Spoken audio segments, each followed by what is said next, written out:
Hi hello guys, welcome back to our channel Money the Rider. మనం last video temple గురించి చూసాం కదా. మీరు ఇంకా ఆ వీడియో చూడకపోతే వెళ్ళి చూడండి, చాలా ఇంట్రెస్టింగ్గా ఉంటుంది. ఇప్పుడు మనం ఈ మసీదు గురించి వీడియో చూద్దాం. కానీ దానికంటే ముందు మనకి ఇక్కడ కోనేరు ఉంది. దీన్ని కత్తుల కోనేరు అనేవారు. అసలు మీలో ఎంతమందికి డౌట్ వచ్చింది, మసీదు ఎదురుగా కోనేరు ఏంది, పైగా దాన్ని కత్తుల కోనేరు అని ఎందుకు అంటారని?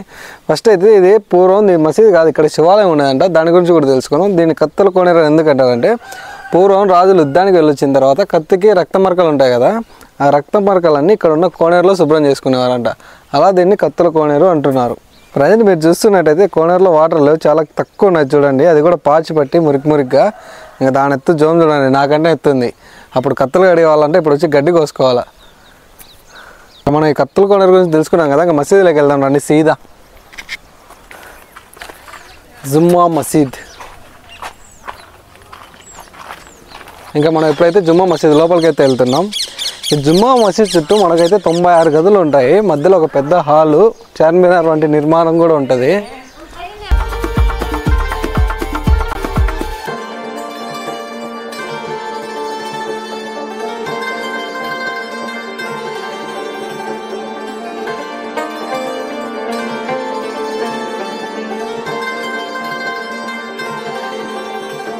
ఫస్ట్ మనకు ఎంటర్ అవ్వగానే కింద కొలం లాంటి ఫాంట్ ఉంటుంది. అలాగే దీన్ని చార్మినార్ అని పేరు పెట్టారు. కానీ ఇది చార్మినార్ కాదు, అలా కట్టారని. లోపల చూస్తే తాజ్మహల్ లాంటివి అనిపిస్తుంది. లోపలికి వెళ్ళి చూద్దాం.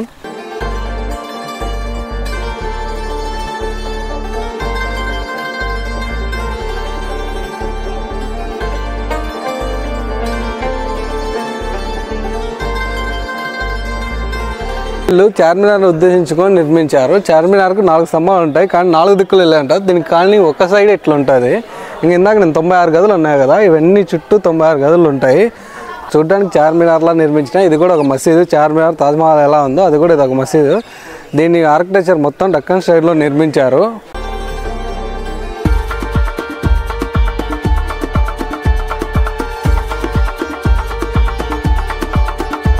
ఇప్పుడు మనం ఈ జుమ్మా మసీదుని అంతా తిరిగి చూసాం. ఇక్కడ ఉన్న గదులు ఎన్ని ఉన్నాయో తెలుసుకున్నాం కదా.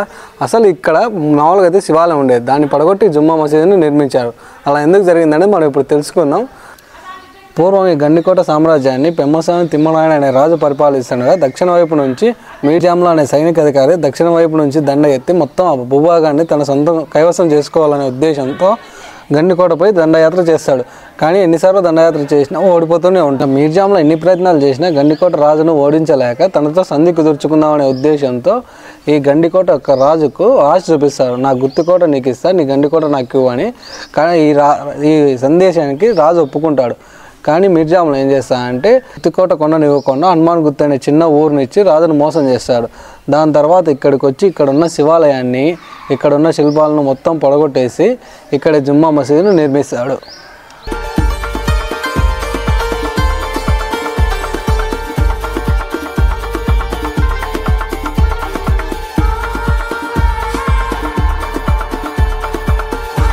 రాయలస్వామి దేవాలయాన్ని, అక్కడ ఉన్న విగ్రహాలన్నింటినీ మాయం చేశాడు. ఆ విగ్రహాలను కరిగించి ఏదో ఒకటి చేయడం, అలాగే చుట్టూ ఉన్న ప్రజలను ఇబ్బందులు పెట్టడం. అలాగే ఇక్కడ చుట్టూ ఉన్నాయి కదా చాలా గోవులు ఉంటాయి. మీరు ఇప్పుడు కూడా వచ్చి చూడండి, గండికోట చుట్టూ చాలా గోవులు అయితే ఉంటాయి. వాటిని కనపరిచినవి ఎక్కడికక్కడ చంపి వాళ్ళు ఆహారంగా తీసుకునే వాళ్ళంట. ఇలా మీర్జాంలో ఎన్నో దుస్సాహసాలు చేసి ఇంకా ఏవేవో దారుణాలు అన్నీ చేసి ప్రజలను ఇబ్బంది పెట్టి ఈ జుమ్మా మసీద్ అయితే నిర్మించాడు. కానీ ఈయన నిర్మించేటప్పుడు ఇంకో తప్పు కూడా చేశాడు. మీరు వచ్చేటప్పుడు ఎంట్రెన్స్లో చూస్తే అక్కడ ఒక మన తెలుగు శాసనం బండ కూడా ఉంటుంది. అది ఎక్కడిదంటే ఆ శాసనం మనం లాస్ట్ వీడియోలో చూసాం కదా, మాధవరాయల స్వామి దేవాలయంలో, అక్కడిది శాసనం.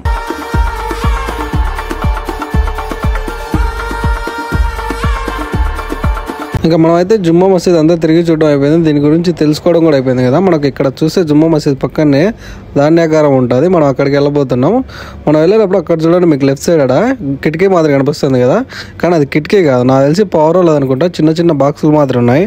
నేనైతే దాన్ని పవర్ కోసం నిర్మించారనుకుంటున్నా. ఎందుకంటే ఒక చోటు నుంచి ఇంకో చోటుకు సమాచారం చేరవేయాలంటే అప్పట్లో పవర్ వెళ్ళనే వాడేవారు. మనమైతే ఇప్పట్లో కోల్డ్ స్టోరేజ్ లో మనం పండించిన పంటనంతా స్టోర్ చేసుకున్నాం కదా. అప్పట్లో స్టోర్ చేసుకోవాలంటే ఇలాంటి పెద్ద కట్టాలు కట్టించి దాంట్లోనే స్టోర్ చేసేవాడిని. దాన్నే ధాన్యాగారం అంటారు. ఇంకా మీరు ఇక్కడ చూసుకుంటే మొత్తం గండికోట మ్యాప్ మొత్తం ఉంది. మీరు ఎటు నుంచి ఎటు వెళ్ళాలి, ఇక్కడికి వచ్చిన పర్యాటకులకు చూడడానికి మొత్తం స్టెప్ బై స్టెప్ ఫస్ట్ ఎక్కడికి వెళ్ళాలి, అటు నుంచి ఎక్కడికి వెళ్ళాలని. ఇక్కడ చూస్తే మనకు పిరంగి కూడా ఉంది, అప్పట్లో వాడేవారేమో. చూడడానికి ఇనుములా ఉంది కదా, కానీ మొత్తం ఒకటే రాయి. ఒకే రాయితో ఎలా చేస్తారు చేస్తాడేమో. ఇక్కడ చూస్తే మీకు ధాన్యాగారం అని బోర్డు ఉంటుంది. ధాన్యాగారం అయితే ప్రజెంట్ క్లోజ్లో ఉంది, మనం లోపలికి వెళ్ళలేము.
ఇంతటితో మన జుమ్మా మసీద్ అయితే అయిపోయింది. నెక్స్ట్ వచ్చేసి మనం గండికోటలోనే ఇంకో హిస్టారికల్ అండ్ మిస్టీరియస్ టెంపుల్కి అయితే వెళ్ళబోతున్నాం. ఆ హిస్టారికల్ అండ్ మిస్టీరియస్ టెంపుల్ గురించి ఫుల్ వీడియో చేసి మనం అయితే రేపు అప్లోడ్ చేస్తాం. ఈలోపు మీరు మన వీడియోని లైక్ చేసి మన ఛానల్ సబ్స్క్రైబ్ చేసుకోండి.